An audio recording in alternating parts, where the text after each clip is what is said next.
Hello and welcome students to FHS's English digital class for Standard 7.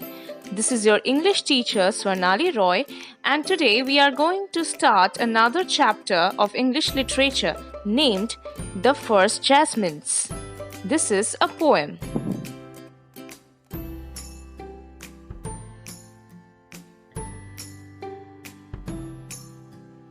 Let's understand the poem now. It was written by Rabindranath Tagore, and this is an autobiographical poem, which means that the poem is about Rabindranath Tagore himself. Here in this poem, he recalls his joyous childhood days. The sweet-smelling jasmines remind him of the time he would spend in the company of nature's various forms. He sounds nostalgic, but not sad. He is amazingly happy. Unlike many other poets, Tagore doesn't wish to become a child again, nor does he feel sad about growing old.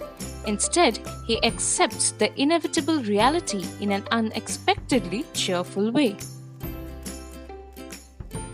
A little bit about the poet now. Rabindranath Tagore was a short story writer, song composer, playwright, essayist, and painter who introduced new styles of prose and verse forms. He also introduced the use of conversational style of language, which is also known as colloquial language, into literature, thereby freeing it from the traditional models based on classical Sanskrit. He was highly influential in introducing Indian culture to the West and West to the Indian culture. And he is generally regarded as the outstanding creative artist of early 20th century India. In 1930, he became the first non-European to receive the Nobel Prize for Literature. Let's study in depth the poetic devices used in The First Jasmines.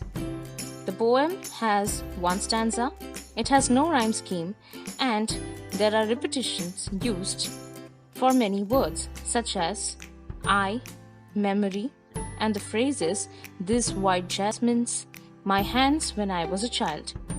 It is used to put more emphasis on it.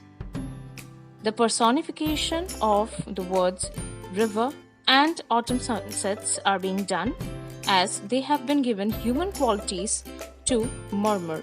Murmur means a low continuous background noise, and autumn sunsets have been represented as a bride. Also, simile is used in the poem. Here, autumn sunsets have been compared to a bride.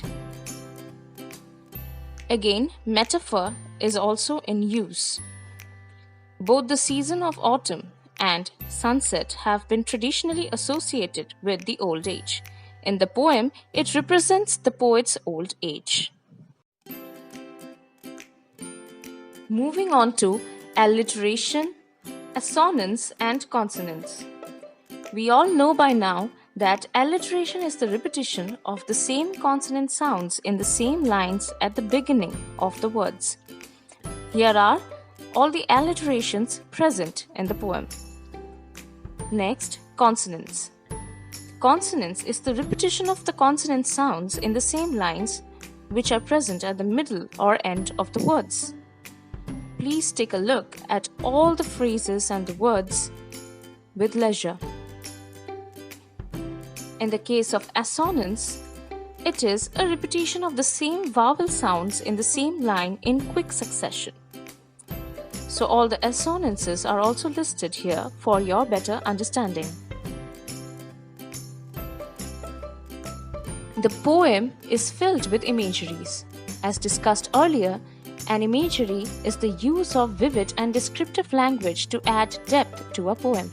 There are 5 major imageries, which are visual imagery that pertains to the sense of sight, auditory imagery, the sense of hearing, olfactory imagery, the sense of smell, gustatory imagery, that is the sense of taste, and tactile imagery, that is the sense of touch.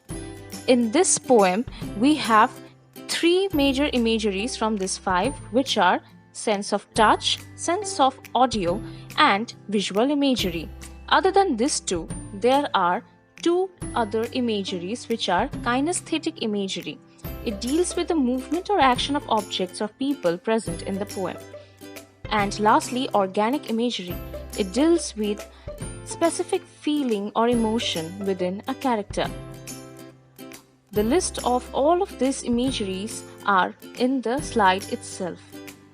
Go through it carefully. This much for today. Thank you. Stay at home and stay safe, everyone.